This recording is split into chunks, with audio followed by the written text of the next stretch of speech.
Hai, perkenalkan nama saya Putri Ayu Melisa. Saya berusia 18 tahun, saya dari Kota Gresik, dan saya dari Prodi Pendidikan Bahasa Indonesia. Saya akan menceritakan tentang HAM, yaitu hak asasi manusia. Hak asasi manusia adalah sebuah konsep hukum yang normatif yang menyatakan bahwa manusia memiliki hak yang melekat pada dirinya, karena ia adalah seorang manusia. Hak asasi manusia berlaku untuk siapapun, kapanpun, dimanapun, sehingga sifatnya universal. HAM pada prinsipnya tidak dapat dicabut. Hak asasi manusia juga tidak dapat dibagi-bagi, saling berhubungan, dan saling bergantung. Jenis pelanggaran HAM ada dua jenis pelanggaran hak asasi manusia, yaitu pelanggaran ringan dan pelanggaran berat. Pelanggaran ringan berupa melakukan pengancaman, melakukan pencemaran nama baik seseorang, melakukan kekerasan, dan sebagainya. Menurut Undang-Undang Nomor 26 Tahun 2000 tentang Pengadilan HAM, pelanggaran berat dibedakan menjadi dua, yaitu kejahatan genosida.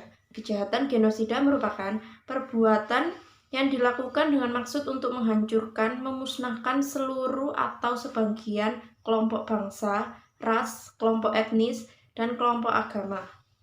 Kejahatan genosida biasanya dilakukan dengan cara membunuh kelompok, memaksakan tindakan-tindakan yang bertujuan mencegah kelahiran di dalam kelompok, dan memindahkan secara paksa anak-anak dari kelompok tertentu ke kelompok yang lain.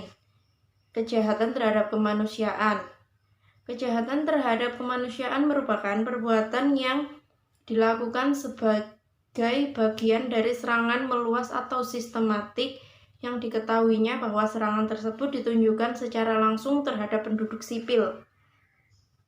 Contoh pelanggaran HAM di Indonesia. Penculikan aktivis tahun 1998. Penculikan aktivis tahun 1998 merupakan pelanggaran hak asasi manusia berupa penghilangan secara paksa. Kasus ini terjadi menjelang sidang umum MPR pada tahun 1998. Total korban dari kasus ini adalah 1 orang dibunuh, 12 orang dianiaya, 11 orang disiksa, 19 orang dirampas kemerdekaan fisiknya, dan 23 orang dihilangkan secara paksa. Komnas HAM telah menyimpulkan bahwa kasus ini merupakan kasus pelanggaran HAM berat. Kedua, pembunuhan Munir Said Tholib merupakan seorang aktivis yang aktif memperjuangkan hak-hak asasi manusia. Munir meninggal dunia dalam perjalanan menggunakan pesawat menuju Amsterdam, Belanda. Uji forensik kepolisian Belanda memperlihatkan bahwa ada jejak senyawa arsenikum dalam proses otopsi. Munir diduga meninggal dunia karena diracuni oleh seseorang. Ada pihak yang tidak suka terhadap sepak terjang Munir dalam memperjuangkan hak asasi manusia. Dan masih banyak contoh-contoh lain pelanggaran hak asasi manusia lainnya. Sekian dari video saya. Wassalamualaikum warahmatullahi wabarakatuh.